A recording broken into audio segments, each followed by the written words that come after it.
What's up, everyone? Dark Magician Tactics here with another episode of Mic'd Magicians. Today, we're doing the first of something different. Hopefully, we can continue it. I am here at my locals with one of the best locals players. He has set some time aside for us, and he's going to hopefully answer some good questions. If you're a returning Yu-Gi-Oh player, maybe you'll learn something new. If you're new like I have, and he has helped me out tremendously, maybe you can learn a few things from him as well. So let's just jump on into these questions. Thank you so much for being here, man. I really do appreciate it. No problem, man. You're being too modest. I'm just a local scrub. No, man. No, He's trying man. to get better at the game like everybody else is. He kills it here. I've watched him win a bunch of stuff, and he's one of the best here. So thank you so much for taking your time out of your day. No problem. My first question for you is, well, obviously, I'm sure they want to know, how long have you been playing, not just Yu-Gi-Oh, but competitive Yu-Gi-Oh? To Yu-Gi-Oh, it's been since like 2010, but like competitively is maybe the last 3 years. Okay. But I've jumped in and out of the game. I played from 2020 to like maybe 2013, like very casually. Mm-hmm. I played in like 2015, when like 2014, 2015-ish, when Shadol and stuff was like big, and the Burning Abyss. But I mainly started playing. The most recently was in 2020 when they had the Infernoble and Dragon Link were the two major decks. That's when I fully jumped into meta. Okay. And when you started playing competitively, how long did it take for you to like start going to locals, or have you been to any other big events and try to do stuff like that? It took me like 6 months to actually get all the rules down and get everything going. Like I was playing Goki. Like my friend showed me Goki, and I was like entranced with the combo decks. Like Goki just did everything, but at the same time did a bunch of nothing. It just the most. When someone showed me Dragoon, and I was like, oh, because my deck did Predaplant. It only summoned the Neos Fusion guy. It did not summon anything else. So I just ended my board with Appaloosa and the Neos guy and passed. But the follow up was insane in that deck. But for 6 months, I just kept losing with this deck, and I'm like, this is not it. Nibiru was a crazy card. I could not beat it. They had hand traps was a big thing. I was just trying to figure all that until my friend was showing me these decks like Dragon Link and Infernoble. I'm like, what are these? And these are meta decks, and I'm like, oh, I got to try one of these out. Which Goki felt like a good meta deck, but it wasn't like the thing that I was needing. I needed something stronger, so I was like, let me try this Infernoble deck out, and then that just changed my meta, like thinking differently. And what year was this? 2020. Wow. Okay, so yeah, pretty recently. Okay, sweet. I ain't gonna lie. It took at the beginning of the year, like it was COVID. Like this is what mainly got me back into the game. In July, one of my friends was like, "Hey, check the game out. Master Rule 5 had already like it was like when they you can summon anywhere. You can summon." That was the big thing. He said, like, look into it now. Right. In Link format, it was too convoluted. Now it's just a different game. So I looked into it, and my God, like the game was crazy. Like Lincoln was insane. Like even the Goki deck, I keep bringing it up because like that's like let me start it back into the game. Like just figuring out the combos for this deck, and I'm like, oh, these are all good. But then I've figured out what Imperm was when they hit his Soul Date, and I was like, oh, these cards are even crazier. These cards just say from hand, end your turn sometimes. So I had to figure out a way to like play around these cards. I used Eagle Booster. Eagle Booster would make my Soul Date impenetrable, like stuff like that.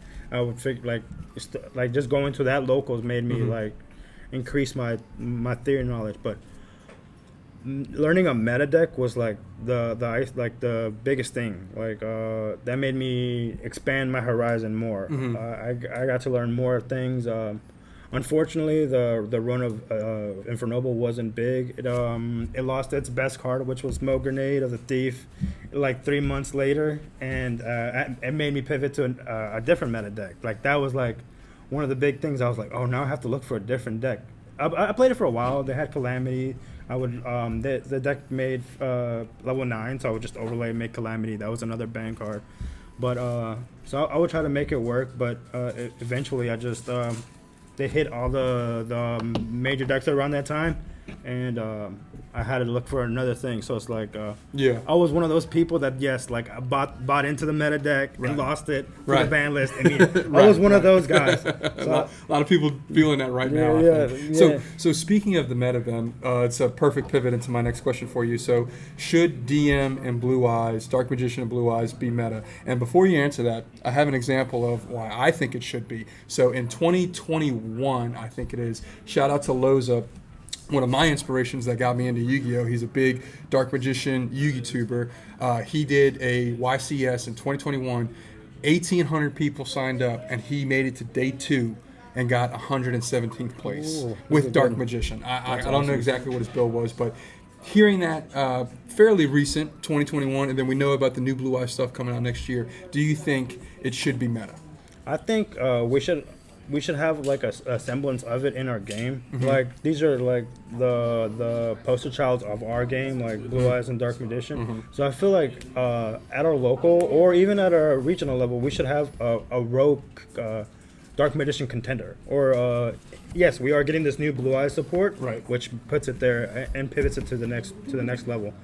So I'm hoping Dark Magician also gets this, but I don't want them to just stop there. I want this to be like a continuous thing. Like every other pack should have a new Blue Eyes or Dark Magician card. I know people are tired of Blue Eyes or tired of Dark Magician, but like a lot of other people, this is why they're playing the game. This is like their like pet deck. This is like all they want to play, and I feel like they should have constant support for these decks. Right. Like they don't even have to be crazy support. They just have to keep up like their own prosperity or their own hand trap, maybe like a Dark Magician hand trap, just so like they don't have to pivot from what they're doing, but they have an identity. The Blue Eyes deck has its own identity now. Like it does the level 9 synchro plays, it does the level 12 synchro plays now. But Dark Magician is just stuck in. Is it a draw deck? Is it summon Dragoon deck? Is it just summon? Is it Gold Sark? Are we just playing it in Gold Sark? We like that deck needs a true identity as well. Yeah, and you know what makes it frustrating, especially as a Dark Magician player, is you can take a lot of elements from Dark Magician and put it in other decks, No. but I feel it's very hard to do it the other way. And what I mean by that is like look at Magician Souls. In my opinion, it's one of the it is the best 1-star monster in the entire game. Oh, 100%. Because of its effects and stuff like that. You know what I mean? And then you look at some of the other fusion cards that you get. Secrets of Dark Magic works great with ritual cards and stuff Yes. like that. And it's just like you can splash so much of it into other decks, but I feel like we, as the Dark Magician players, just don't get the support I think it needs. Yeah, it needs like its own thing to do. It, Yeah. it doesn't need to be supporting everything else.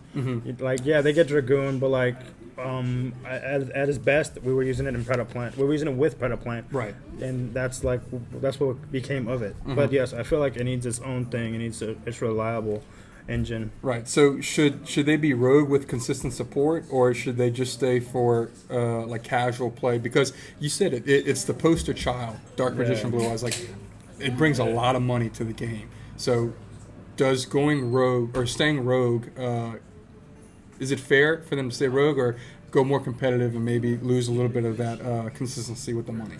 No, like I feel like they just need to keep pumping out just stuff for these two poster childs of the game, just to keep everybody like all the people that just like playing these two decks in the game. Like a lot of people like don't play Dark Magician or like to play Dark Magician, but they try these other decks and they're like, this doesn't do the thing that I want it to do. Right.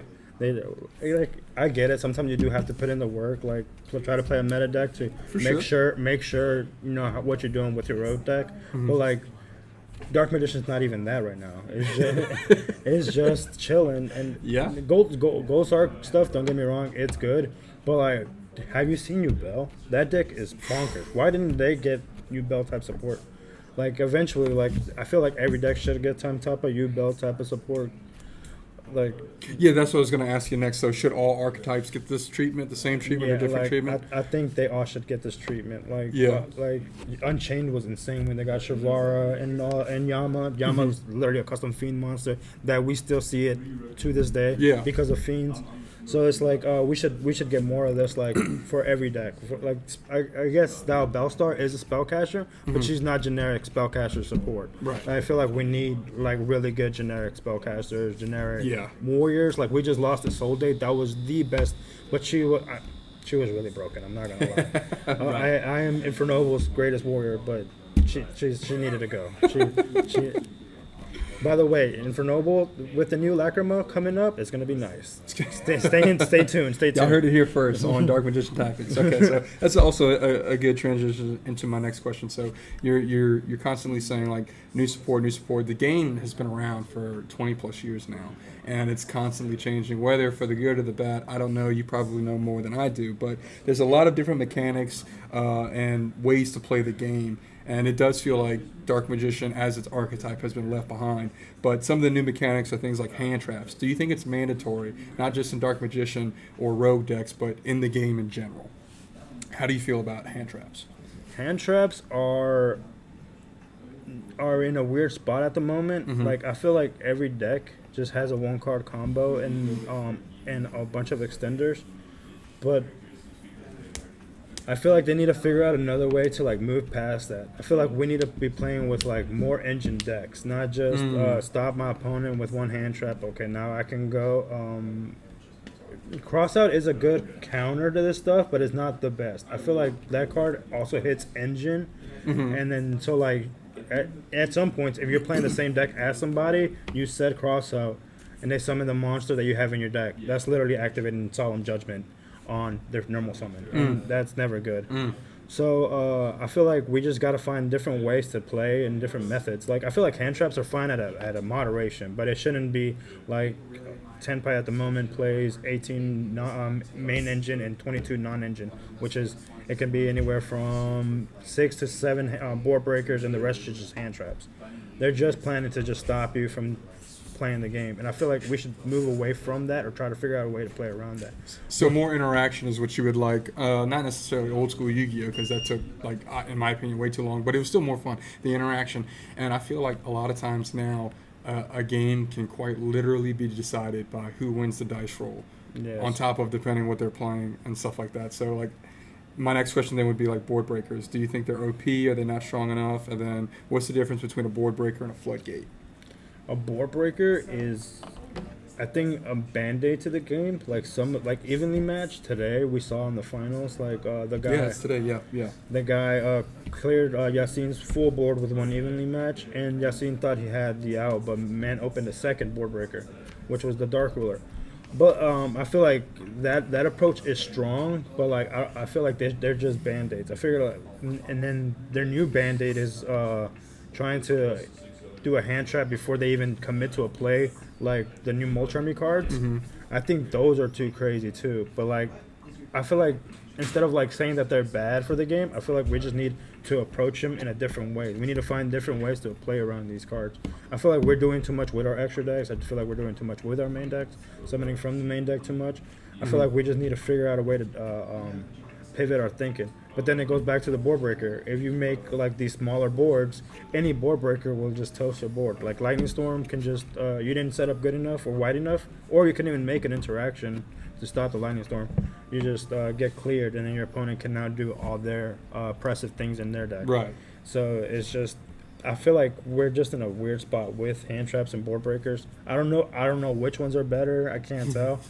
They're just, but I feel like board breakers are genuinely just way too dependent on the game right now. And sometimes they're good, sometimes they're mediocre. Floodgates should not be like underestimated either as board breakers. Like right now, the White Forest decks play Skill Drain, plays there can only be one. So they set them after Secret Village. Secret Village is a good one. Yeah.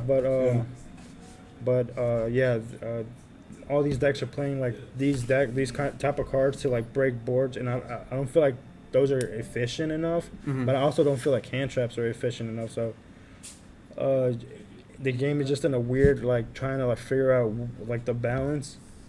It's just sometimes tech options are just weird. Like evenly should definitely be once per turn, I think, because like you do set up. That would be interesting. You should because like I've seen it just you drop it twice and it just clears the board.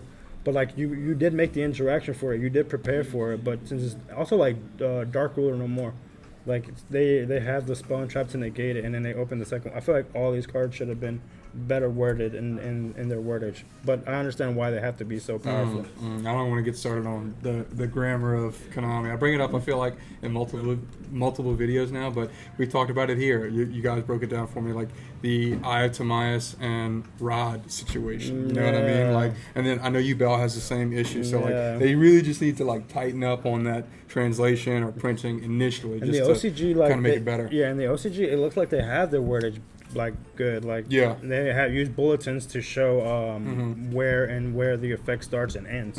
I feel like they should pivot that to here. So where does shifter fit in what we just talked about, and do you think it needs to be banned? I think shifter is like the ultimate hand trap. Yes.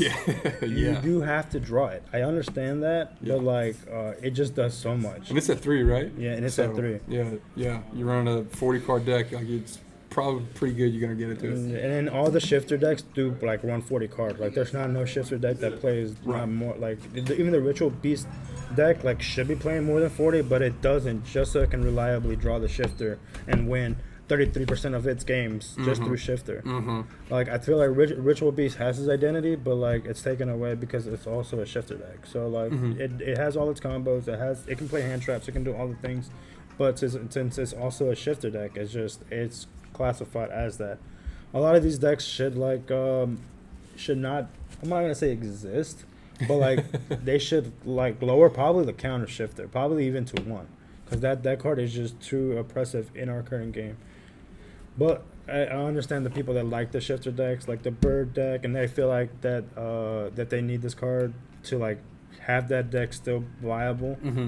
But like Konami should make new cards for these decks. Like, why doesn't the bird deck have like better cards? Why is it stuck behind saying that they need their statue back, or they need the card like shifter? They should get another piece of support. Like we go roundabout to the point earlier that cards should be getting constant support, or like decks, like they need to do a deck check on, or like a vote or something. Like, what new archetype should we support this next coming up set, or the next couple, but they don't do that. We're just stuck in like the mercy of Konami, and whenever they want to give us support. I saw a video earlier, and it ties into this pretty good. It's like, what happened to structure decks and support that you get with these cards? I don't think we've gotten one this year. There was that dual thing that you got, I think, in January. There was like 2 decks to like learn how to play Yu-Gi-Oh, but that's a completely different question and topic in the beginning. But like, I don't think there was a new. I think the last structure deck they got was the Fire Kings. Fire Kings was great from what I understand. I don't know much about it, and I've seen people playing it, but that was the last one last year, and we haven't gotten one since. And I feel like the only one you see constantly is that Blue Eyes one, the something of Abyss, I think, or whatever it is, right? Yes. With the 2 Blue Eyes dragons on it. You see those in Walgreens and stuff like that. But how do you get around shifter? Because I don't know. I'm genuinely asking. Like, what do you think is the best way to get around it, or do you just need to put it at 1 and hopefully like pray for the best that you can make it to another turn? Like, there's no like way to play around it. Mainly, like, yes, you can play cross out and play Call by the Grave, but like Call buys at 1, so you got to pray you draw it, and then so it just becomes like a resource management game, and then hope you don't have a hand trap that doesn't work under shifter. Right. That's what a lot of people like right now are pivoting out of their decks, because like yes, Bell is the best deck to beat. However, the other 2 decks is Tenpai and Ritual Beast. Yes. And those 2 decks are shifter decks. So you have to worry about those at the moment. And a lot of people are just pivoting to those. Like, if they can't afford the Bell stuff, why don't I just pick up the Tenpai deck that is worth, like, they just got Trident Dragon, which is like $10 now. So people are just gonna pivot to those decks because those are cheaper to get. The Ritual Beast is not even that bad. It's like $140 maybe at most. So that's right. You don't even need to play SP in that deck. And Colossus is cheap. It's like yes, Protoss is kind of expensive. But really? Okay. Yeah. Okay. Protoss like $40. Damn. Yeah, that's crazy. But that card reads like a $40 floodgate. So. Okay. Well, before we go on to that one, since we brought it up, like pricing, how do you fix pricing here? Do you have a problem with pricing in general? Because if you look at the OCG, dude, it's like pennies compared to us. Like, why is it so expensive in the TCG, you think? Because we're meta sheep. No, I'm just kidding. It just like the way that I guess the Konami structures their their supplies. Mm-hmm. Like we always get like everything short printed or in their newest case overprinted. Like Yes. they overprinted Yes. the megatins with a bunch of bulk QCRs that nobody needed. Mm-hmm. I didn't know anybody that was needing half of these QCRs. U-Bell was nice.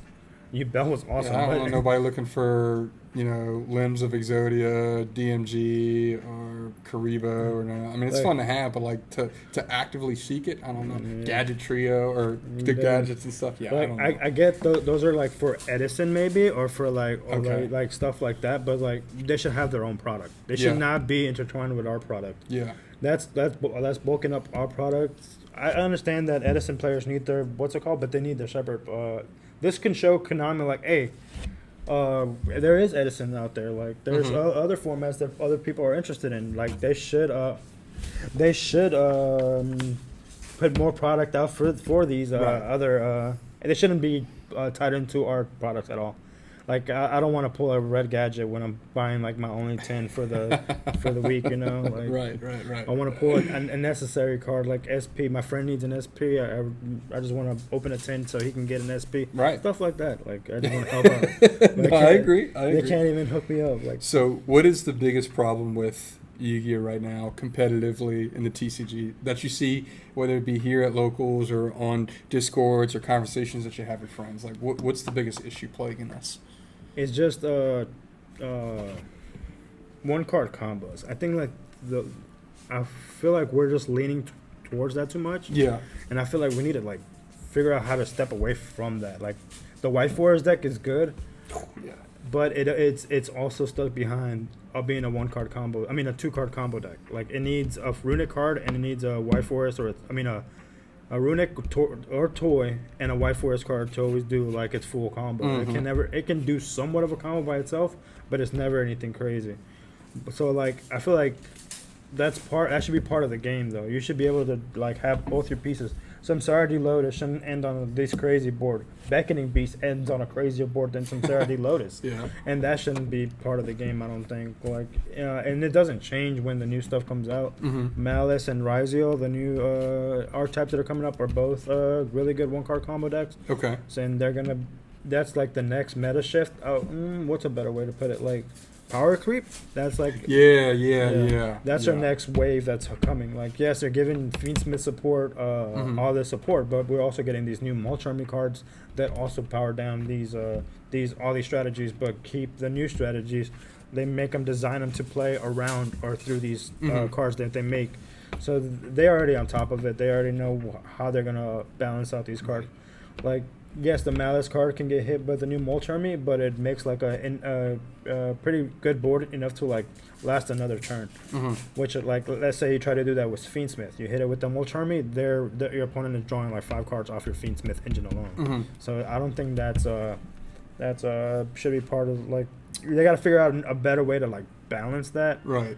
But at the same time, we don't need all these 1-card combos just taking over the game. Do you prefer interactions with your opponent, or are you trying to finish the game as fast as possible? Like it sometimes depends. Like Right. And I know it's a preference for everyone, and as you're about to say, I don't mean to interrupt you, No, but you're like good. me coming from old school Yu-Gi-Oh, taking an 18-year hiatus and then trying to jump back into it now, like Yeah. it was crazy, and I've beaten this horse to death before, but like it is crazy. Like, how are you playing cards on my turn, on your end phase, on your draw phase, stuff like that, Yeah. and then it's like you're on turn 2 and the game's over. It's like no one likes losing. I get that, but Yeah. like no one likes not playing even more. Yes, that's a big one. Like I bought all these expensive cards. I'm just gonna go to locals and just get the skill drain flipped on me, or there can Yeah. only be one. Those are the worst like things. Yeah. But like, where's all this stuff for like Gold Sark? Like, why didn't they get all these cards that play on your opponent's turn? Like, why are we limiting to like to Only the a few archetypes or and just stuff. like they know what they're selling. With the Like, meta, yeah. they're literally just selling it to the meta. But like, Mhm. I feel like how it come down to before, like we're talking about mechanics. Yeah. And I don't think they're making a new one. What they're doing is they're just making a bunch of new Yu-Gi-Oh decks for people to try, and Right. they're stuffing mechanics on those. Okay. So like that's how they're gonna like try to like get you to buy their new stuff or the new mechanic or whatever. Like the Malice and the Rizio decks, those they're ranked 4 decks, but like it is a Cyber Link deck, but it works differently than we never seen like these this works the same like as other decks. So we're gonna. I feel like that's how they're gonna structure. Like they're just gonna try to sell you on. Eventually, they'll find a cool spellcaster deck that you'll like. You know what I'm saying? Right. Yeah. Yeah. I haven't seen. I mean, I wouldn't put like Runic or White Forest as like a spellcaster deck personally, but yeah, you're absolutely right. The White Forest deck it's like a combo deck, but it's limited to what it does, and it's I'm kind of sad that it doesn't work really well with the Azumina cards, the new support. It works fine, but it doesn't do. See, that's my one card combo brain like thinking like it should be introduced into my one card White Forest combo. Right. But now, like after saying the last thing, it shouldn't be. It should definitely be one engine and another, and then if you draw it, then you get to do the combo better. But if you don't draw it, you get to just do your regular combo. Right. But so yeah, interactions are fun is what I'm hearing. Yeah, I prefer to play, and I don't mean you got to play the whole time. Your 45 minutes or around just to get one game in. Of course not. I'm not saying that, but like again, it's losing is not fun. We all know this, but like I said, not playing is even more not fun. And you're right. People, you could tie this into everything you talked about. Go back to the pricing of cards. You're absolutely right. I've seen people buy meta decks before, thousands of dollars, hundreds of dollars, thousands of dollars, and then you don't get to play. Again, of course, a lot of that comes down to knowing what you're playing, the combos you need to do, how to play the deck. Of course, you have to know how to play the deck, but like even if you did, there is still a chance in this game that you might not get to play, and I think that's a problem. Honestly, that's my biggest problem with the game. Like you go to a locals and they're all playing a shifter deck, and you're playing like maybe 2 elements, and everybody like somehow, some way draws shifter every game. And you're like, glued to their hand. Dude. You're just like, well, do you find another completely different deck to play? You just spent all this money on your tier deck. Yeah. But my locals is full of shifter decks. Now do I have to pivot to a shifter deck? No, it's not right. I feel like we just got to find a balance, or even have another like powered down format where we don't have all these like crazy meta decks, or maybe even have hand traps to like a limited amount, something like that. So you think a new format might be something they should look into, or maybe like a locals could create something like that? You think that would help or be more fun for casual players at least? I think so, but it shouldn't be by the locals. It should be by Konami, because we are really, really like we can't like come up with our own thing. There's no way. Right. We'll be fighting about it for days about this one card should be banned or not. We will never get to play. That's a good point. So we have to leave it up to them. But like we saw last list, they're capable of making great lists. Like banning Lacrima saved us from like going into these burn situations. Losing in time sucks. It is the most infuriating part about this game. I go to a regional, and then people like constantly play for time, and that sucks. That brings my regional experience way low, and sometimes makes me not even want to go to my regional events, because everybody just playing and I get it, it's part of the game, but I feel like it shouldn't be. I shouldn't be worried about this. I shouldn't have a hand trap like Ghost, whatever her name is, Dogwood in my side deck, or be able to ready to burn my opponent at any given moment. I get it that it's part of the game, but it shouldn't be. Well, that was a big thing I seen a few weeks ago. I can't recall the exact players of the situation it was, but it was right around the time of the ban list. I remember watching it all over YouTube. There was a guy, he took like, there's 4 or 5 minutes left in the game, and then he took 3 to 3.5 to side and shuffle his deck just to, like you said, burn him for time. And it's like, dude, you saw his opening hand. He had a chance. He could have came back. And it's just like, and especially on a big stage like that. Like that was like televised or like live on YouTube or whatever it was. So it's like, this guy put in the work to get there, to lose to time. The crazy part is I've been watching that guy he's from Mexico, and I've been seeing him crush these Mexican regionals. He's been cooking. But he comes here and then has to like deal with that. He feels like he's just yes, he made it into a top. We'll congratulate him, but Awesome. he should have made it. He should have made it higher. Absolutely. There's no way emergency provision should have been the end of the game, like or or mooning, like that shouldn't have like. I would agree. Agree. That was insane.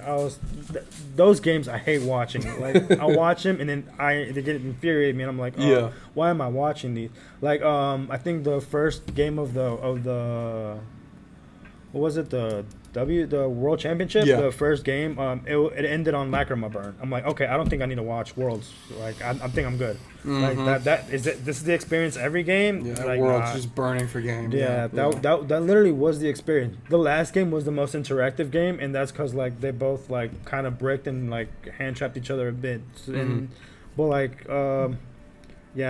burning for time and. The time thing adjourned. Yeah, it just needs to leave the game. It freaking blows. But so coming back into it, when you said versus when I said and everything like that, I had a lot to learn. I still have a lot to learn, and I'm so fortunate I have guys like you here to help me learn all this stuff. But just for my last question for you, what's your favorite mechanic in the game, or what is it? Summoning mechanic, I guess, is what I should say.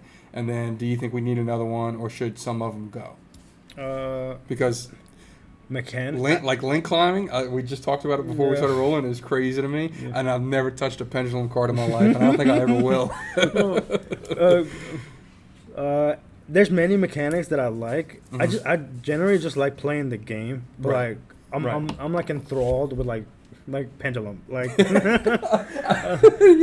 pendulum just does something that was crazy, and I didn't get to fully play it when it was out. Like I got the stuff, but I could not afford the sorcerer or whatever.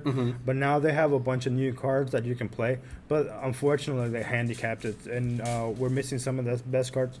Yes, it limits their design if you have like a card like Electromite, which was their best card. Okay, but like I feel like they just. If they're gonna hit the mechanic, they gotta give it back some of their old stuff back at least, or give them some of their power. But like I like pendulum, but I don't feel like it should be part of like the main game, if that makes sense. Like super heavy showed us that like leaving skills behind and having something to special summon every turn was like it's just too crazy. You do it constantly. But like the actual mechanic that I enjoy a lot is fusioning, because fusioning lets you play the game like totally different. I agree. Like it's probably my favorite, if I'm being honest. Like fusioning is wild. Like right now I'm playing the Chimera Fiendsmith deck, and that deck is fun. And I like how that deck plays. But I'm not just limited to like fusioning from from a spell card. I have my guy Sequence that can also fusion as well. I also play the Throne and the Phantom, which also lets me cheat out. I mean, the Yubel cards, which also let me cheat out a fusion, which is Phantom. Like I like how fusioning has like evolved in the last like couple of years. From polymerization, the one single card. Branded is one of my favorite decks. Branded like broken, dude. But in a good way, I would say. Like it's cool. Emo Dragon Boy, OP. I fucks with him. He's so awesome. Right. But, man, could you imagine if Red Eyes Fusion was a quick play spell? No, that would be too broken. Oh my god, dude. I would say that, but not really. I feel like they should like errata that card to say locks you into fusion, not locks you in for the rest of the turn. You can't do anything. Like you can't special summon or normal summon or anything. Or they gotta make a new Red Eyes Fusion card. Or a Dark Magician Fusion that lets you make Red Eyes. Or one of the what's it called, the Magician's card. Yeah.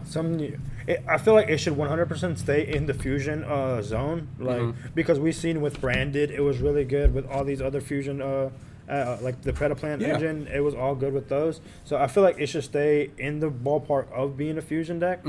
But like they need to find like crazy ways to cheat out these fusions. Because it's pretty tough. I mean, and then especially for Dragoon, so like Red Eyes locks you into the summoning condition, right? And then they can obviously be negated, so then you don't get a summon. Eye to Myas can't be searched with Rod. So what does that leave you with to summon? And they took away the plant link card. And that was before I started playing. And I used to think that was the dumbest way to fusion summon Dragoon. Now, from playing, that's like the best way to make it. You know what I'm saying? That was the way. Yeah. So we're stuck with like gets me Dragoon now? Yeah, so we're stuck with like secrets trying to do it. Hopefully you get the right cards, because if you don't draw into it, you have to set up a board to search it, which is trouble. Yeah. And then to Myas the Dragon, of course. And again, that's most of the time you go negative because you have to get rid of a card to either special summon them. Yeah. So it's like, I get it. I think it needs a better fusion card, or like, what do you call it, like an errata of Red Eyes fusion, just to make it a little bit better. Blue Eyes got a card that says grab 2 cards from the deck. Like Crazy. Why can't Dark Magician get Crazy. something similar? That's what I'm saying, man. A lot of people think that I'm like this very high competitive player, but I'm a very casual person at heart. Like I love casual decks. Like I have like a stack of casual, but I put in the work for competitiveness. Like I try to play every meta deck that I can. I own you Bell. I have Ritual Beast. I have White Forest Runic deck, which I'm playing today, by the way, and all these other decks that I like just trying out all these new mechanics they have. Like they're not gonna give us a new rule, but they're gonna give us constant flow of mechanics. Right. I'm gonna keep trying them. I'm gonna see which one I like, see which ones I don't like. I haven't found many that I personally don't like at the moment. Like I like playing a lot of decks. The only deck that I truly despise is Stun. Why? Konami? Why is Stun still a thing? And it's not Runic's fault. Yeah. It's not Runic's fault. Runic is fine. No. Cashier saying no. I mean manager of the store. I'm sorry. Yeah, that's so funny. That's so funny. Owner. We apologize. We apologize. But yes. Yeah. Runic did no wrong. Joshua Smith knows this. Mm-hmm. It's just Runic should get a hit though. Runic Fountain is a very powerful card. It probably should get to hit to 1. Tip as well. Tip, like drawing tip, like in like regular game state, or like you're just going back and forth and you draw tip. Tip can start everything back rolling. So I feel like that engine needs to get hit at some point. But I had a great match at locals against a Runic player. Managed to get my end board for the time, and then it went into it was the end of the second game. And then we went into time for the third. But the end of the second game, I ended with Dragoon on the field, with another spellcaster and Secret Village, and this guy freaking triple tactic me. Took my Dragoon, got rid of all of it, and then the next game went into time. So it was like terrible. That's the only way I could think of beating Runic. But like other than that, like he smoked me so fast that first game, it wasn't even funny. Like stood no chance against it. But last question then for you, as someone who plays so great and knows so much, what's one piece of advice you'd give to somebody who might be new or trying to get back into Yu-Gi-Oh right now, who might be watching this video? What would you recommend, or a piece of advice you'd give to them? Just going on YouTube and watching games and just trying to figure out what they're actually doing and what they're trying to accomplish in those games. Like if you're gonna learn trying to learn up on one of the new decks, like learn it thoroughly. Don't just like sit there and be like, okay, I'm not gonna. Yeah. If you're not trying to play it, it is also fun to just look at it and just try to see what it does. Like you don't have to learn it. You just have to see a lot of decks. The new decks like do a lot. So like they can they can have the extender in their hand. They can have like the extra play. But you by watching like some of the combos, you can figure out I can stop him here, or just by like catching up. You don't even have to look at every deck. You just go on a list and look at like what are the 5 top decks that everybody's playing, or what, or like go around your locals and see like 1 week, write down what everybody's playing, go home, study up on what, and then the next week figure it out. You know, like this person's playing Runic. Next week I'm gonna bring the Board Breaker or the Cosmic Cyclone to out their Fountain and stuff like that. You just got to be prepared. Like there's this Umi player at our locals. Kept crushing us with Umi. I had to go home and read these Umi cards. I had to do it. But he's right. That's honestly a fantastic piece of advice, because I myself still don't do this. And everyone who watches my videos, you can watch them, right now. Go look at all of my versus duels. So many times I play the same player and I still don't know what their cards do. I time my interruptions so poorly, and if I just took that extra hour, 2 hours to like, all right, what card is the card I need to or just really or just read all their cards, just read them. I'm like, okay, this one says search. I might need to stop this. This one says grab 5 cards from my deck and put them in the graveyards. Absolutely. These cards say a bunch of new stuff, like crazy stuff. You just got to figure out which one is the pivot point of their deck and just stop it. Their literal choke point of their deck. Absolutely, I agree. Well, man, this was so much fun. Thank you so much for stopping by and explaining all this to us. And no problem, man. Anytime. I do have one horror story I want to kind of. Absolutely. Let's get into All it. right. This is a locals horror story. Is that what we're talking about? Yes, this is a locals horror story. Let's hear it, man. Come on. When I started playing the game, my friend gave me. He couldn't keep up with the game, so he had like his son and stuff. So he gave me a bunch of staples. He gave me like imperms, ash, the whole 9 yards. Ooh. At this time, it was hard to get these cards because like ash was like $30, Right. and they haven't even got reprinted. Like Ooh. common ash from salad was $30. We were waiting for this crystal beast structure decks to give us ash. Yeah. But like, it was that bad. So like, my friend had like, he said he couldn't like keep up with the game. He couldn't come to locals with us, so he gave me all the stuff. He gave, around this time, the Megatons had opened of that year, and then that year we had Dragoon. Oh, okay, yeah. So like, that's right around the time I got into it when that card really? came out. Yeah. So, okay. What's it called? My Goki deck was full power now. I can Dragoon now. Let's go. Yeah. So I just kept taking my deck to locals. I finally started like winning, but because I ain't gonna lie, it was the back of Dragoon. Like Dragoon was just a powerful card. Right. A lot of people still had a hard time outing them. Mm-hmm. Access code hadn't been out for that long. It was Eternity code. It was Okay. like maybe 4 or 5 months that Access code was out. Mm-hmm. So, but anyways, I was cooking now. I was winning some games. So I was like, yes, let's go. But then this new guy showed up to our local, and he was like, what other decks you have on me? I still had my friend's Dragoon deck, but I had a proxy Dragoon and a regular Dragoon in it, and I let him use it. And he was like, oh, I don't have Dragoon. And I'm like, that's fine. Like, you can have the proxy one when you leave. Mm-hmm. So we were playing a couple games or whatever, and I was showing him the Dark Magician combos or whatever. Yeah. I was trying to get him into, or whatever. And we were trying to figure him out. And then at the end, he like takes the proxy, and then I'm like, okay, cool. See you later. And then we say our goodbyes. When I get home, I look at my Red Eyes deck. My Dark Magician deck, and something was missing. That hurts my heart hearing it. Say it. I was like, why is the proxy in here? Oh my god. What happened? No. At this time, Dragoon was like expensive. Very expensive. My friend just handed it to me. I ain't gonna lie. I was going crazy. I was like, oh no. Like, that's one of the moments that you'll be like, should I just leave the game? I just lost one of my important cards or whatever. And at locals too. Oh my god. Hey, till this day, haven't seen that guy. Haven't seen it. He never came back, huh? Never came back. Oh, I have not seen this piece guy of shit. ever. And He knew. He knew what he was doing. Oh, so man. Hey, I'm still looking for this guy. I still want my Dragoon, damn it. We'll find you. Yes, you're out there somewhere. Oh my god, yeah, you're probably watching this channel. That's crazy. Oh, bro, I'm so sorry to hear that. That's crazy. Yeah, but like I was, like, don't let that stuff like that discourage you. Yes, it sucks, Yeah.